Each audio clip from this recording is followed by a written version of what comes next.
एक नगर में एक साधु ने आश्रम बना रखा था। वह सभी शास्त्रों और वेदों का ज्ञान रखते थे।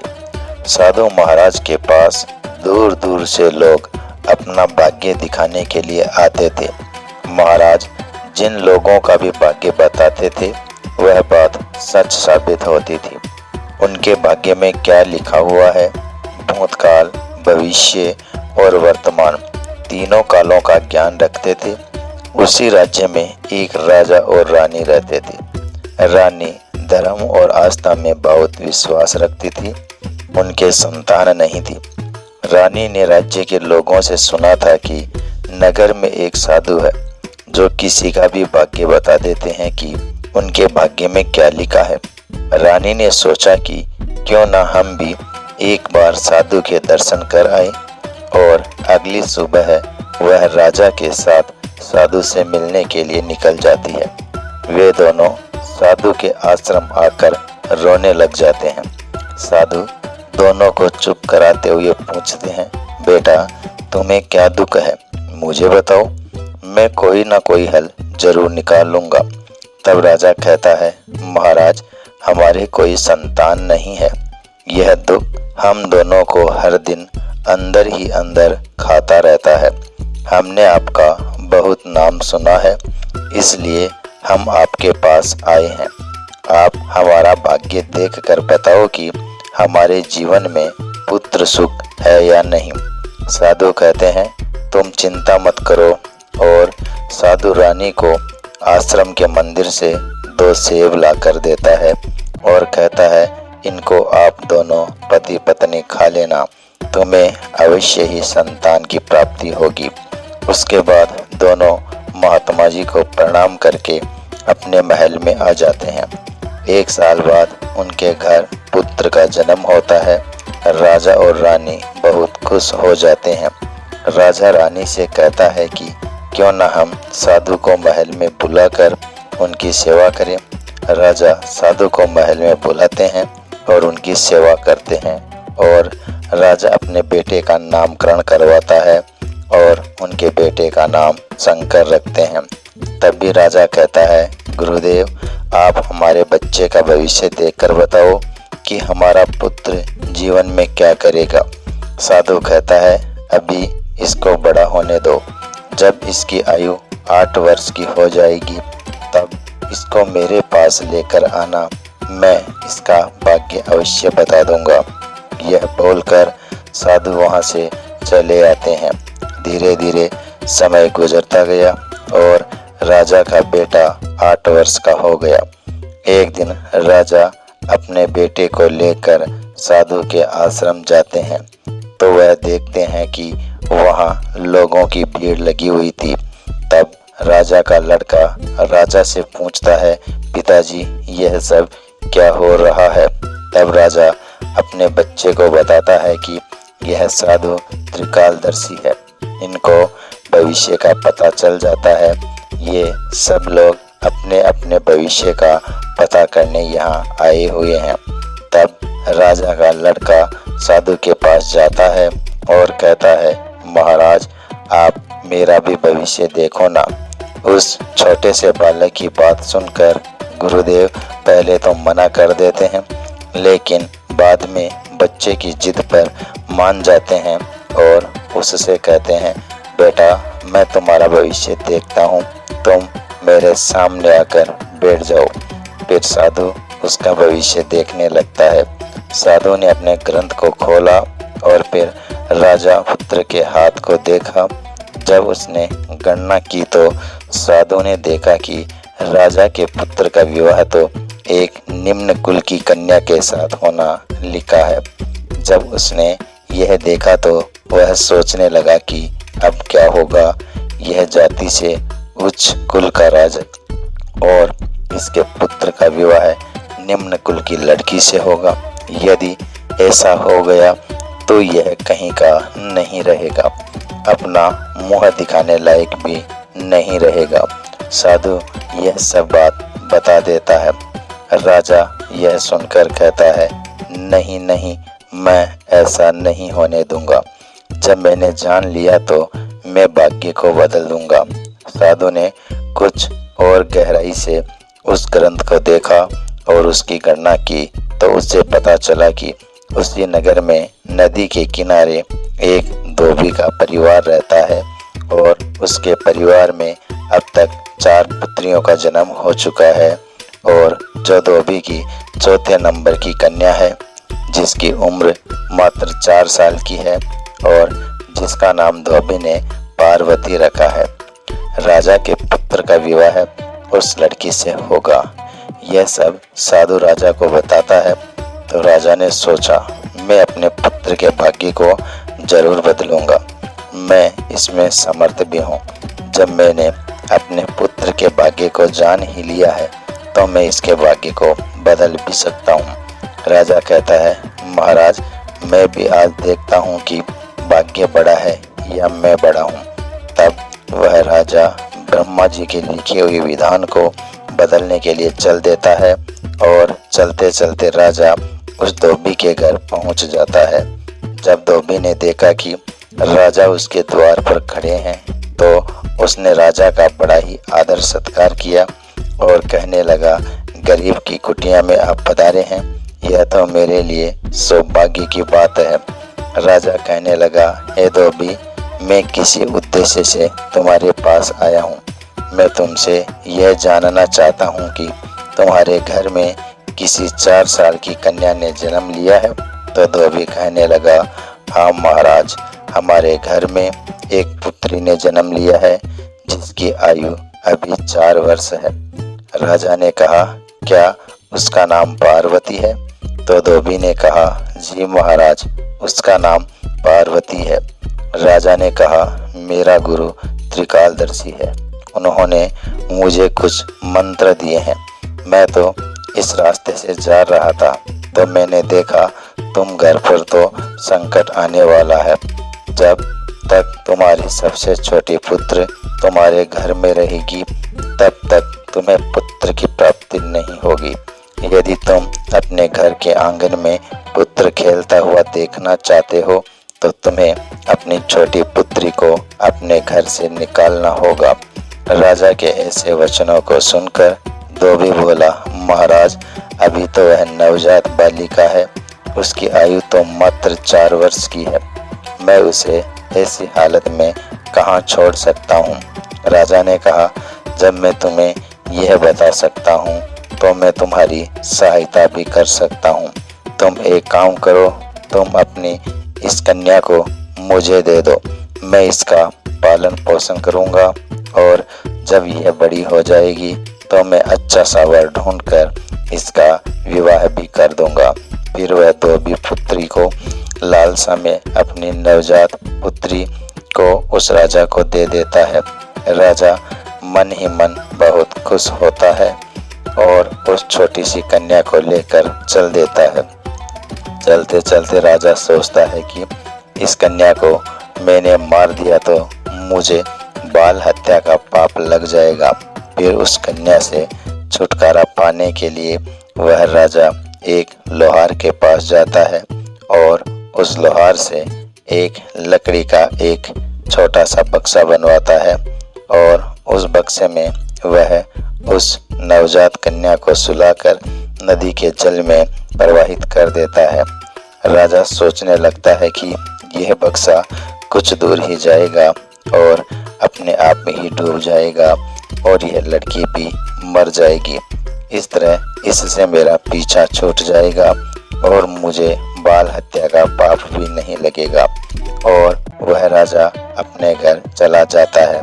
परंतु इस दुनिया का क्या कोई ऐसा व्यक्ति है जो किसी के भाग्य को बदल सके?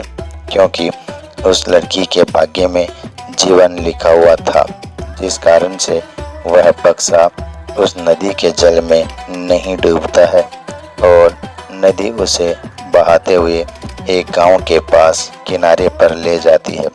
उधर उस गांव का पुजारी सुबह सुबह स्नान करने के लिए आता है तो उस पुजारी की नज़र उस बक्से पर पड़ती है।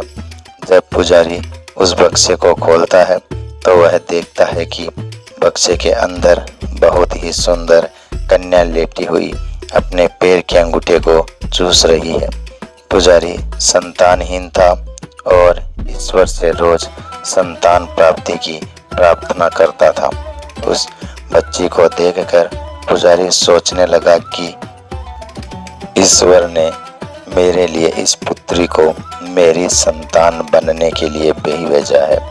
इस तरह पुजारी उस कन्या को लेकर अपने घर चला जाता है।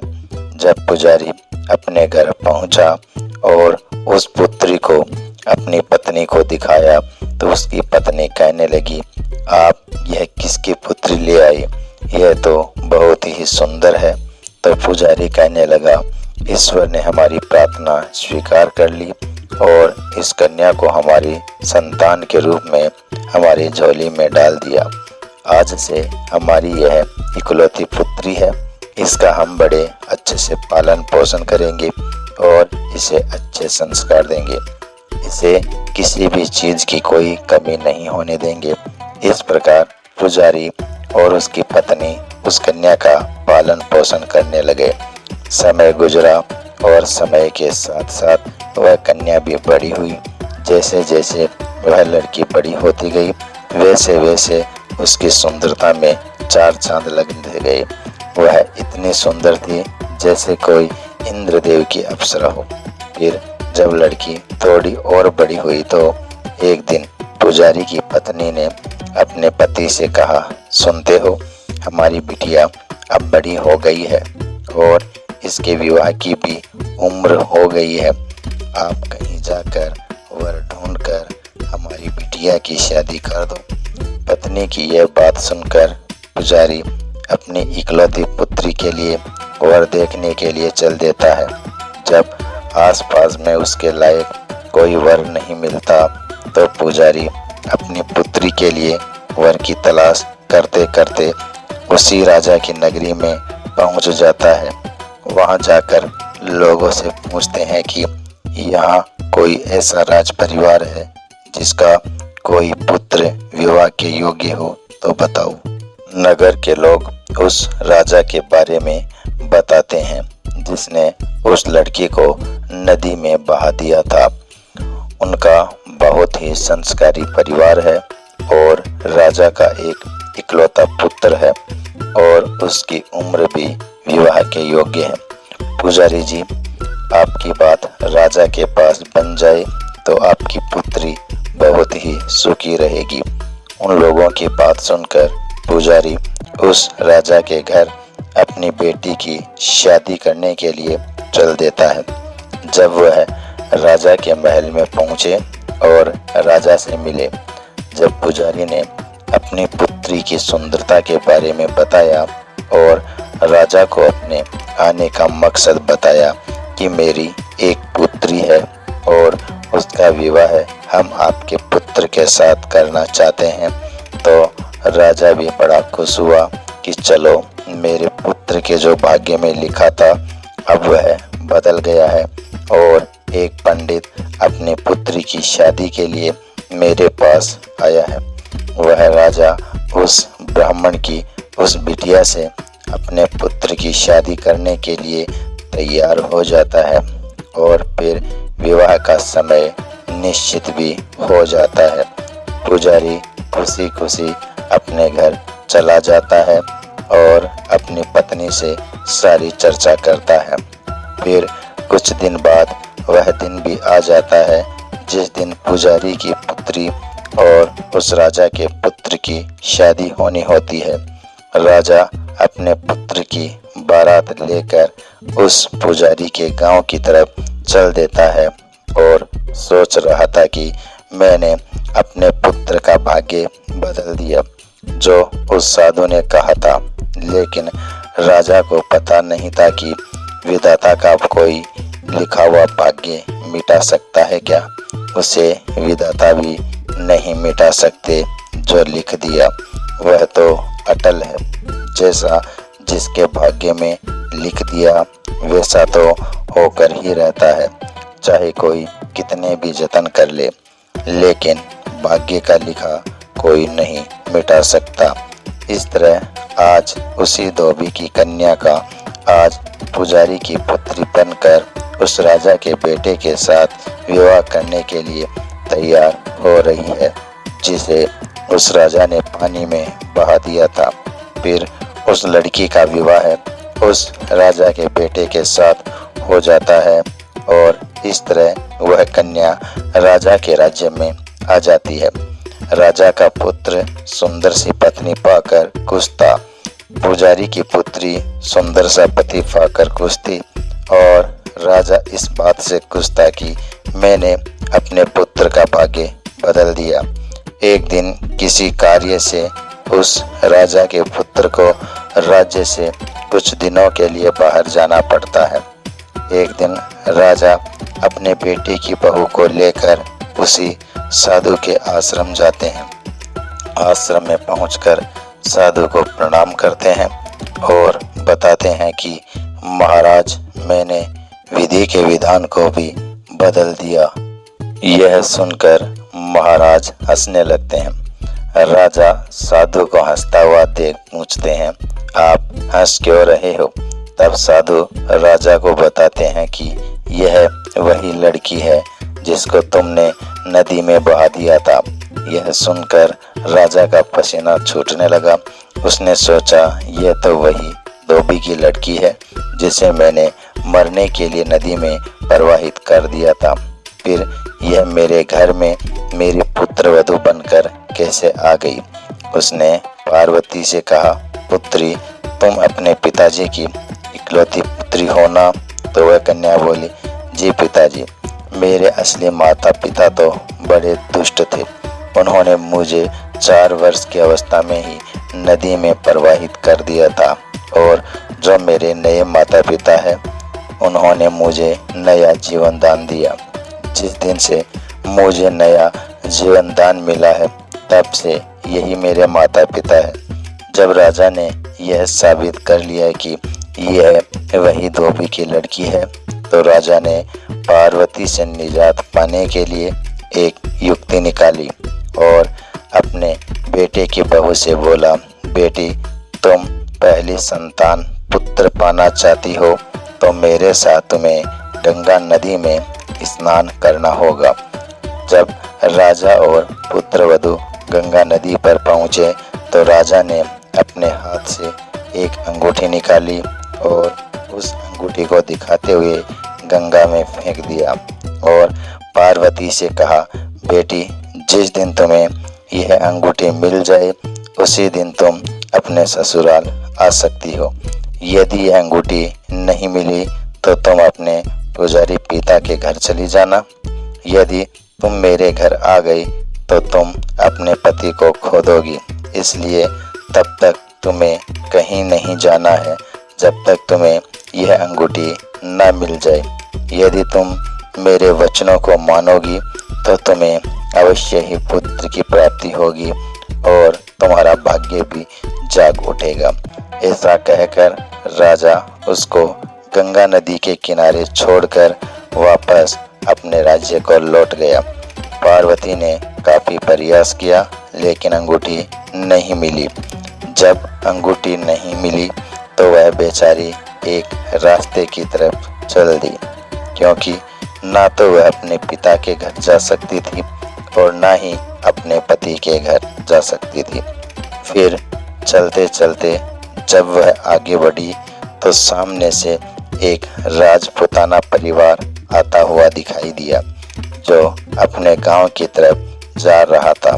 जब उस राजपूत परिवार ने उस लड़की को देखा तो कहने लगे, बेटी, इस जंगल में तुम अकेली कैसे घूम रही हो? यहाँ तो बहुत से जंगली जानवर रहते हैं। तो पार्वती बोली, क्या बताऊं, मैं विपत्ति की मारी हूँ और मेरा इस दुनिया में कोई नहीं है। तो वह राजपूत परिवार बोला, बेटी, अगर तुम चाहो तो हमारे साथ चल सकती हो। जब पार्वती ने यह सुना तो वह उनके साथ चलने के लिए तैयार हो गई। इस तरह पार्वती को उस राजपूत परिवार ने अपने घर खाना बनाने के लिए रख लिया। जो राजपूत परिवार का मुखिया था वह उस राजा का बहुत ही घनिष्ठ मित्र था। कुछ समय बाद जब राजा का लड़का अपने घर आया और उसने अपने पिताजी से पार्वती के बारे में पूछा तो राजा ने झूठ बोल दिया कि गंगा स्नान करते समय तुम्हारी पत्नी डूबकर मर गई। जब राजा के लड़के ने यह सुना तो उसे काफी दुख हुआ। उधर राजपूत परिवार जिस गांव में निवास करता था उस गांव का एक पंडित अपनी लड़की का रिश्ता लेकर उसी राजा के राज्य पहुंच गया। उस पंडित ने राजा से जब अपनी पुत्री के विवाह के लिए प्रस्ताव रखा तो राजा ने उस पंडित से कहा, हम अपने पुत्र के साथ तुम्हारी पुत्री का विवाह तो कर लेंगे, लेकिन विवाह से पहले हम तुम्हारी पुत्री को देखेंगे और उसके बाद ही विवाह करेंगे, क्योंकि राजा को डर था कि कहीं धोबी की वही कन्या फिर से विवाह ना कर ले जो उसके लड़के के भाग्य में लिखी है। वह पंडित राजा की शर्त मानने के लिए तैयार हो गया और अपने गांव को वापस लौट गया। अब राजा अपने पुत्र के लिए लड़की देखने को उस पंडित के गांव की तरफ चल दिए। उधर जो अंगूठी उस राजा ने गंगा नदी में फेंकी थी उसे एक मछली निगल गई। एक दिन किसी मछुआरे ने नदी में जाल फेंका तो उसे वही मछली मिली जो अंगूठी निगल गई थी। उस जाल में वह फंस गई। मछुआरा पकड़ी हुई मछली को बेचने के लिए वहीं पहुंच गया जहां वह राजपूत परिवार रहता था। राजपूत परिवार के मुखिया को मछली खाना बहुत ही पसंद था, इसलिए उसने उस मछुआरे से उस मछली को खरीद लिया और उस मछली को ले जाकर पार्वती से कहा, क्या तुम मेरे लिए मछली पका दोगी? तो पार्वती बोली, जी पिताजी, मैं मछली तो नहीं खाती, लेकिन आपके लिए जरूर बना दूंगी। इस प्रकार वह मछली लेकर रसोई में काटने लगी। जब पार्वती ने उस मछली को काटा तो उसके पेट में से वही अंगूठी निकलकर जमीन पर गिर पड़ी।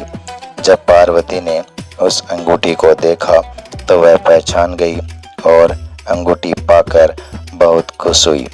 उधर वह राजा अपने पुत्र को लेकर पंडित के गांव में पहुंचा और अपने बेटे से कहने लगा, हे पुत्र, इस गांव में हमारे घनिष्ठ राजपूत मित्र रहते हैं। पहले हम उनके पास चलते हैं, उसके बाद हम तुम्हारे लिए लड़की देखने पंडित जी के घर जाएंगे। राजा के बेटे ने जब अपने पिता के ऐसे वचनों को सुना तो वह बोला, पिताजी, जो आपको अच्छा लगे वैसा कीजिए। फिर वे दोनों उस राजपूत के घर पहुंचे। राजपूत ने जब अपने मित्र राजा को आते हुए देखा तो वह भी बहुत खुश हुआ और उनका आदर सत्कार किया। आदर सत्कार करके उन्हें अपने पास बिठाया और पार्वती को आवाज दी, बेटी, हमारे मित्र आए हैं, जरा उनके लिए पानी का इंतजाम करो। जब पार्वती पानी लेकर आई तो पार्वती ने राजा को देखा, राजा ने पार्वती को देखा। फिर जब राजा के लड़के ने पार्वती को देखा तो वह कहने लगा, पिताजी, आपने मुझसे झूठ क्यों बोला कि पार्वती मर गई? मेरी पत्नी तो जिंदा है और यह आप जानते हैं, और ये जानते हुए भी आपने मेरा विवाह किसी अन्य लड़की से करने की कैसे सोची? तो राजा दुखी मन से कहता है, पुत्र, मैं भटक गया था। मैं विधाता के लिखे भाग्य को बदलने के प्रयास में इतना नीच कर्म कर बैठा कि कुछ पूछो ही मत। फिर उसने पूरी कहानी सभी को सुना दी और कहने लगा, मुझे अपने ऊपर ज्यादा ही घमंड हो गया था, जो विधाता के लिखे को मिटाने चला था। मैंने लाख कोशिश की, लेकिन हुआ वही जो तेरे भाग्य में लिखा था। यह कहकर उसने अपने बेटे की बहू से माफी मांगी और आदर के साथ उसे घर लेकर गए। दोस्तों, विधि के विधान को कोई बदल नहीं सकता। जो लिखा होता है वह जरूर होता है। यदि आपके भाग्य में कुछ पाना लिखा है तो वो निश्चित तौर पर आपके पास चलकर आएगा, और जो नहीं लिखा है वो आकर भी चला जाएगा। ऐसे में फिर किसी चीज की खुशी या दुख मनाने की क्या जरूरत है। बगैर किसी चिंता के अपना कर्म करते रहिए। दोस्तों, वीडियो पसंद आया हो तो लाइक और शेयर जरूर कर देना।